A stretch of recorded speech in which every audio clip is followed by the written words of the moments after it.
जिजाऊंच्या जिल्ह्याला हादरवणारी घटना।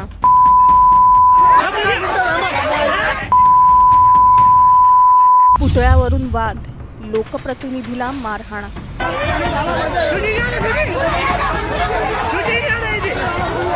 शिवीगाळ करत कपडे फाडले।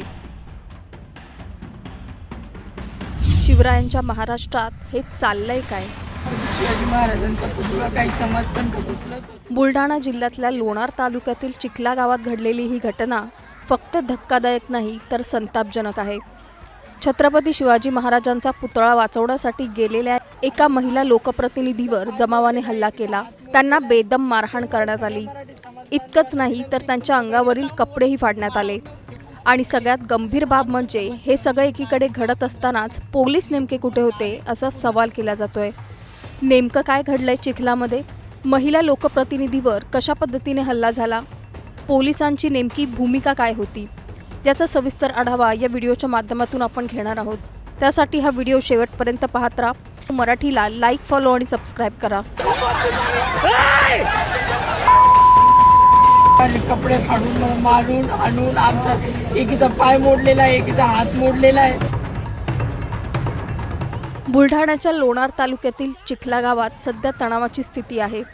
काही दिवसांपूर्वी या गावात अज्ञात व्यक्तींनी महाराष्ट्राचा आराध्य दैवत छत्रपती शिवाजी महाराजांचा पुतळा उभारला।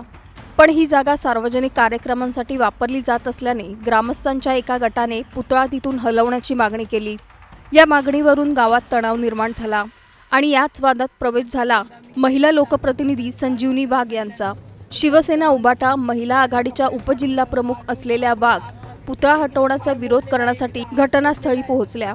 पण त्यानंतर जे घडलं ते अंगावर काटा आणणारं होतं।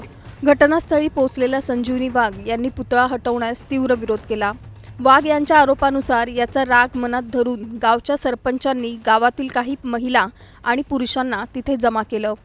या जमावाने वाघ यांना घेराव घालून बेदम मारहाण केल्याचा आरोप संजीवनी वाघ यांनी केलाय।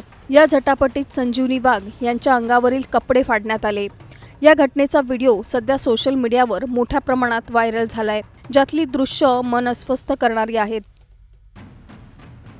संध्याकाळी 7 वाजता छत्रपती शिवाजी महाराजांचा पुतळा काही समाजकंठ उचलत होते, त्याचा विरोध आम्ही केला। 4-5 जण महिलांनी, तर त्यांच्या माणसांनी माझे कपडे फाडून मारून आणून आमचा एकीचा पाय मोडलेला आहे, एकीचा हात मोडलेला आहे। तरी माझी सगळ्या मराठी समाज बांधवांना विनंती, तुमच्या बहिणीसाठी तुम्ही चिखल्यामध्ये या, लवकरात लवकर हात जोडून विनंती माझी सगळ्या भावांना। या घटनेनंतर गावात तणावाचं वातावरण आहे। ही घटना घडल्यानंतर पोलिसांनी घटनास्थळी धाव घेतल्याचा दावा केला जातो। पण इथूनच सुरू होतात काही मोठे आणि थेट प्रश्न।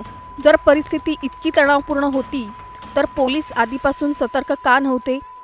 महिला लोकप्रतिनिधीवर हल्ला होतो, त्यांचे कपडे फाडले जातात, मग त्या क्षणी पोलीस नेमकं काय करत होते? राज्यात कायद्याचा धाक संपलाय का? एका महिलेला संरक्षण देण्यात पोलीस अपयशी ठरतात, मग सामान्य नागरिकांनी कुणावर विश्वास ठेवायचा असा सवाल केला जातोय। आम्ही चिखला इथे शिवाजी महाराजाचा पुतळा मांडलेला होता आणि आम्ही तिथं अडवायला गेलो म्हणून त्याने आमच्यावर मारहाण केली। आम्ही 4-5 बाया होत्या, 4-5 बायांनी त्याच्या बंद गाव होतं, बंद गाव असताना त्याने आम्हाला सगळ्यांनी मारलं। ही पद्धत आहे का? शिवाजी महाराज पुतळा उठवण्याला आम्ही अडवायला गेलो म्हणून ही पद्धत आहे का? आम्हाला न्याय द्या, आम्ही मेलो तरी चालणार, आम्ही पुतळा इथून हलवत नाही। ते म्हणते वड्यात टाकू, कोणी म्हणतं शिवाजी महाराजाच्या पुतळ्याला ते ट्रॅक्टर लावून ओढून माळावर नेऊन फेकू म्हणायला लागले। ते आमचा समाज कमी आहे, 10-15 जण आहे आणि हे पूर्ण गाव आहे, पूर्ण गाव आम्हाला विरोध करायला लागले। एक मारायला लागले। आम्ही 4 वाजेपासून आमचे लेकरं बाळा येते, आम्हाला उठता सुद्धा येत नाही इथून, एवढं मारलं आम्हाला। ही घटना फक्त एका व्यक्तीवरचा हल्ला नाही तर कायदा सुव्यवस्थेवरचा मोठा प्रश्न आहे। जर लोकप्रतिनिधीच सुरक्षित नसतील तर सामान्य नागरिकांचं काय? जमाव उभा राहतो, हल्ला करतो आणि पोलीस निष्क्रिय राहतात, तर हे प्रशासनाचं मोठं अपयश नाही का? या घटनेमुळे शिवसैनिक आणि शिवप्रेमींमध्ये तीव्र संताप आहे आणि दोषींवर कडक कारवाईची मागणी जोर धरते। ही घटना फक्त मारहाणीची नाही तर ती थेट व्यवस्थेच्या मुळावर घाव घालते।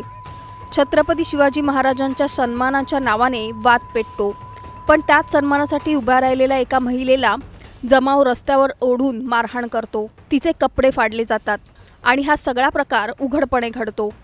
छत्रपती शिवाजी महाराजांच्या महाराष्ट्रात महिलेला रस्त्यावर अपमानित केलं जातं आणि प्रशासन शांत राहतं. मग आपण नेमकं कोणत्या महाराष्ट्रात जगतोय, जिथे न्याय मिळतो की जिथे अन्याय पाहूनही सगळे गप्प बसतात? तुमचं या घटनेवर मत काय? आम्हाला